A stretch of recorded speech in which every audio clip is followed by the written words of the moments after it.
비디오에 찍힌 여학생은 조민 씨가 맞다. 조국 전 장관 딸의 친구인 장모 씨의 고백에 정치권이 들썩이고 있는데 지난주 재판에 출석했던 장모 씨가 증언을 번복했기 때문에 오늘 또 민주당이 검찰 수사를 맹비난하고 있습니다. 네, 이 장모 씨에 대해서 설명을 드리자면 조국 전 장관 딸인 조민 씨의 친구이고요. 그리고 조 전 장관 딸이 논문 제1저자로 등재될 때 관여했었던 단국대 장영표 교수의 아들입니다. 예. 조 전 장관 부부의 서울대 공익인권법센터 인턴 증명서 위조 혐의에 대한 증인으로 그동안 법정에 출석을 했었는데 진술의 변동이 지금까지 생겼습니다. 그 쟁점 중 하나가 서울대 학술대회에 조민 씨가 참석했느냐 이거였는데 정경심 교수 1심에서 장모 씨는 조 씨가 세미나에 참석하지 않았다라고 증언을 했었거든요. 그렇지만 7월 23일 재판에서는 조 씨가 왔으면 인사도 하고 그랬을 텐데 그런 기억이 없다라고 하면서도 세미나 동영상 캡처 사진을 보면서 이 사진은 조민 씨가 99% 맞다. 라고 얘기를 했고 그리고 25일 SNS에서는 그 여학생은 조민 씨가 맞다라고 완전하게 예전 1심 증언에서 번복을 했습니다. 예. 그러면서 처음 증언에 대해서는 제 보복심에 기반을 둔 억측이었다라고 그렇게 심경을 토로를 했었고요. 예. 이것을 이어받아서 조국 전 장관의 SNS를 통해서 검찰 특수부가 조국을 잡기 위해 장 씨 가족 전체에 대해서 총 11번 조사를 했다. 가족 인질극이었다 이런 얘기를 하면서 장 씨에 대한 조사 등에서 검찰의 압박과 회유가 있었다라고 주장을 했습니다. 여기에 대해서 윤호중 더불어민주당 원내대표 오늘 원내대책회의에서 감찰에 착수를 해야 되고 공수처도 수사를 해야 된다라고 촉구를 했고요. 이때 윤석열 전 총장이 수사 책임자였기 때문에 그 자질에 대해서도 거론을 했는데 직접 이 음성 들어보시겠습니다. 끝모를 검찰의 선택적 수사에 조국 전 장관의 가족과 장 씨의 가족 두 가정은 파탄의 지경에 이르렀습니다. 한 줌도 안 되는 검찰 권력의 유지를 위해 국론마저 분열시킨 그 사람이 책임을 지기는커녕 오히려 국민 통합을 운운하며 야당의 대권 주자로 나서는 현실입니다. 정말 통탄할 노릇입니다. 예, 정치권의 비판 굉장히 거센 상황인데 이 사안 또 어떻게 보셨는지 진 작가부터. 정말 통탄한 노릇입니다. 이분들 아직도 정신을 못 차리고 있는데요. 지금 클러치가 풀려 있습니다. 아무리 엔진을 풀가동해도 이게 돌아가지가 않게 돼 있거든요. 왜냐하면은 사안의 본질과는 전혀 상관없는 겁니다. 당시 1심 판결에서도 설사 학회에 참석했다 하더라도 뭐 인턴 활동을 한 것이라고 볼 수 없다라고 이미 판결문에 나와 있거든요. 그러니까 사실 사안하고는 무관한 데다가 표창장 발급 권한이 조국 교수한테 없거든요. 그러니까 그 뭐냐면 위조 지폐랑 똑같은 거죠. 쉽게 말하면 화폐는 한국은행권만 있는데 이분은 이제 우리은행권을 들고 온 거예요. 뭐 그런 식의 지금 주장을 하고 있는 거거든요. 그런데 갑자기 너무나 이게 명백한 사안인데 저 사람들 왜 저렇게 바람을 잡는가? 이유가 있습니다. 간단합니다. 이번에는 조국 자신의 문제예요. 이 건은. 왜냐하면 위조 주체가 누구냐면 조국 전 장관입니다.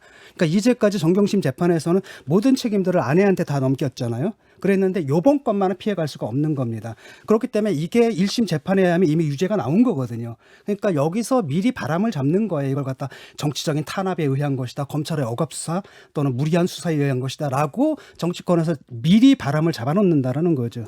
예. 네, 김 소장님 반론해 주세요. 이 장모 씨의 증언은 조국의 무죄를 입증하는 게 아니라 검찰의 유죄를 입증하는 거죠. 뭐 진 교수님 1심 판결 말씀을 하셨지만 그래서 학회를 참석했는데 인턴이 되느냐 안 되느냐는 저도 뭐 관심이 없습니다. 그건 뭐 알아서 법정에서 알아서 할 문제고요. 다만 저도 20대 때 수사기관으로부터 장기간 수사를 받아본 경험자로서 야, 고등학생이 이제 대학교 들어서 이러고 있는데 아버지가 6번 출국 금지되고 어머니도 브로커로 불려가서 5번 조사를 심야까지 받고 그리고 본인도 9시 반에 나오라 그래서 나갔는데 1시까지 3시간 반 동안 뭘 했는지 기록도 없이 사람을 잡아놓다가 오후 1시부터 수사가 시작됐으니 얼마나 깜깜했겠습니까? 얼마나 두려웠겠습니까? 너 이거 위증죄 된다 이런 얘기까지 들어가면서 결국 1심 판결에서 1심 재판에서 잘못된 이야기를 하고 양심의 가책을 못 느껴서 이번에 증언을 새로 한 것이잖아요. 우리나라 검찰이 어떤 방식으로 수사를 하고 있는지에 대해서 정말 심각한 문제 제기를 하지 않을 수 없고요. 이 당사자는 뭐라고 얘기했냐면 검찰 수사는 너무 좋았다. 검사들 나한테 너무너무 친절하게 줬다. 오히려 위에 사람이 문제다. 그러니까 위에 사람이 윤 총장을 공격하는 거죠. 그다음에 지금 이 얘기는 어디서 나왔냐면 법정에서는 안 나왔어요. 왜냐하면 법정에서 이런 얘기를 하게 되면 이제 피곤해지거든요. 두려우니까요. 예, 제가 얘기하지 왜냐하면 않습니까? 그건 책임을 져야 되기 때문에 그렇기 때문에 밖에 나가서 SNS에 얘기를 하는 거죠. 그래서 이분의 뭐랄까 증언은 이제 자기 자신이 번복을 해버린 거잖아요. 그러면서 그걸 갖다 그 책임은 누구한테 돌렸냐면 자기 자신한테 돌렸어요. 보복심 때문이었다. 저도 네. 수사기관에서 수사받을 때 여자친구를 한번 불러서 물어볼까라는 질문에 이렇게 무너졌던 기억이 나는데 부모가 11번씩 불려나가면서 너 이때 이거 맞아 틀려를 반복적으로 물어보는 상황이었다라고 생각하면 야 이게 검찰이 이렇게 해도 되나 싶은 생각이 들고요. 그러니까 앞으로 그러면 검찰에서 그 사람들 부르는데 횟수 제한을 해야 됩니까? 법률적으로? 검찰이라면 공소유지를 철저히 하기 때문에 수사를 철저히 해야 되는 거죠. 네, 그런 취지로 이해하시면 예, 뭐 예. 진 작가님의 뭐 그렇게 근데 생각하시는 거 제가 자기들 막을 수는 없고요. 그러니까 검찰이 뭐 조국에 대해서만 그랬던 게 아니라 모든 재판에 대해서 모든 사람들에 대해서 그래 왔고 지금 표창장 그러니까 논문 관련 뭐 이런 내용들 특히 법원에 지금 행사장에 참석한 것을 확인하기 위해서 엄마 5번, 아빠 6번을 부르는 사례가 또 있을 거라고 저는 생각하지는 않는데 그 사실을 확인하기 그것은 위한 놔두고요. 것이 아니라 예를 들어 그리고 이제 인턴 그 교수님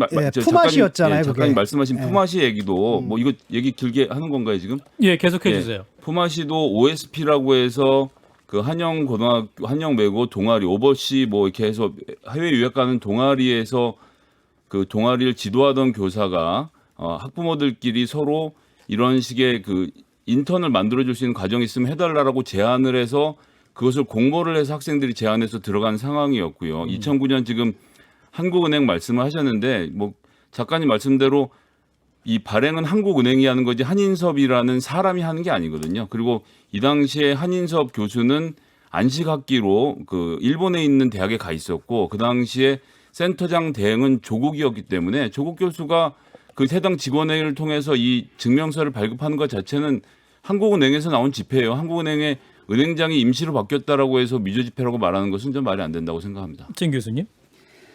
그 엉터리 주장들을 계속 좀 하고 계시는데 지금 1심 재판에서 모든 것들이 지금 그런 주장들을 했겠죠. 조국 전 장관 측에서 그런 주장들을 했지만 1심 재판 보는 걸 받아들이지 않았습니다. 그리고 지금 바뀐 건 딱 하나뿐이에요.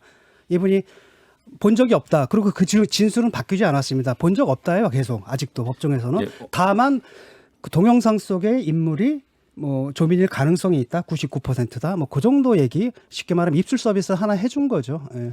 지금 엉터리라고 말씀하신 것은 서울중앙지법 형사합의 21-1부에서 한인섭 형사정책연구원장 당시 서울대 공익인권법 센터장이 2009년 당시는 안식학기였다. 2009년 봄학기에 안식학기에서 일본 리츠메이칸 대학교에서 견무교원 자격으로 장기 체류했다. 제가 안식학기에 들어가면 센터장 대행 역할을 했던 조국 교수나 실무를 처리한 사무국장들이 사실관계를 확인했던 것도 같은 이유라고 말을 해서 조국이 센터장 대행 역할을 했던 것을 예. 법정에서 진술했습니다. 예, 알겠습니다. 지금 이제 시간이 좀 많이 안 남아서요. 예, 법원에서는 받아들여지지 않았습니다. 예. 예, 자, 이 문제 그 윤석열 전 총장이 어떤 영향을 미칠까요? 진 작가님부터. 아무 영향도 못 미치죠. 이게 무슨 건이 됩니까? 지금 이거는 윤석열 총장을 공격하는 이 부분보다 뭐가 더 강하다고 보냐면은 조국 전 장관이 걸려 있는 거예요. 이거는. 근데 1심 재판에 따르면은 그게 이제 사실상 유죄 판결이 내려진 거거든요. 그런데 정경심이 유죄받는 거하고 그다음 조국 교수가 유죄받는 것은 정치적 의미가 다릅니다. 그렇기 때문에 여당에서는 미리 지금 바람을 잡고 있는 겁니다. 자락을 깔아놓고서. 김 소장님. 네, 전 뭐 윤석열 관심 없고요. 조국 무죄도 관심 없고요. 예, 검찰이 민간인들의 가정을 이런 식으로 파탄내고 왔다는 사실이 놀랍네요. 네, 김수민 평론가 정리해 주시죠. 네, 이 사안에서 조금 더 입증이 필요한 부분들이 있는데 이 인턴 증명서가 조국 교수 연구실에서 작성되고 출력이 됐거든요. 이 부분에 대해서 그러니까 기존의 인턴 증명서하고 레터 용지라든지 이런 것들도 다른데 조금 더 다양한 쟁점들을 살펴볼 필요가 있다. 그래서 가족 인질극이 조기 종영됐다 이렇게 못 박을 일은 아니다. 이걸 좀 사실관계 차원에서 말씀드립니다. 예, 자 관련 이슈 나중에 추가적으로 논의할 걸 나중에 또 시간 따로 한번 또 준비하도록 하겠습니다. 시사평론가 김수민 씨였습니다. 고맙습니다. 감사합니다.